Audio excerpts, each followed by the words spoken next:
அனைவருக்கும் வணக்கம். இந்த காணொலியில் நாம் முதல் பாடத்தோட 9வது அப்ஜெக்டிவ்ஸை சால்வ் பண்ண போகிறோம்.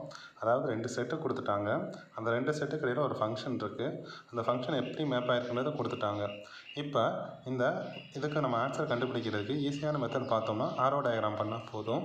ஆரோ டயக்ராமில் எப்படின்னா 1 4ஆம் நம்பருக்கு மேப் ஆகிருக்கு, 2 8க்கு மேப் ஆகிருக்கு, 3 9க்கு மேப் ஆகிருக்கு, 4 10க்கு மேப் ஆகிருக்கு.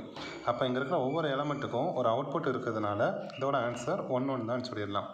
1 1 ஃபங்க்ஷனாக மெனி ஒன் வராது. ஏன்னா மெனி ஒன் ஃபங்க்ஷன்றது நாட் அ 1 1 ஃபங்க்ஷன். அப்போ 1 1 function not a many one ஃபங்க்ஷன்றதுனால ஆப்ஷன் ஏ தப்பு.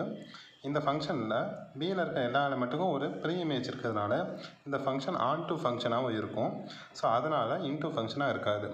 இப்போ ஐடென்டி ஃபங்க்ஷனாக இல்லையான்னு செக் பண்ணணும்னா 1ஆம் நம்பர் அதுக்கு தான் மேப் ஆகணும், 2 அதுக்கு தான் மேப் ஆகணும். இப்போ இருக்கிற ஒவ்வொரு எலமெண்ட்டும் அதுக்கே மேப் ஆகிருக்கணும். இங்கே அப்படி ஆகாததுனால இது ஐடென்டியும் கிடையாது. Option C correct answer.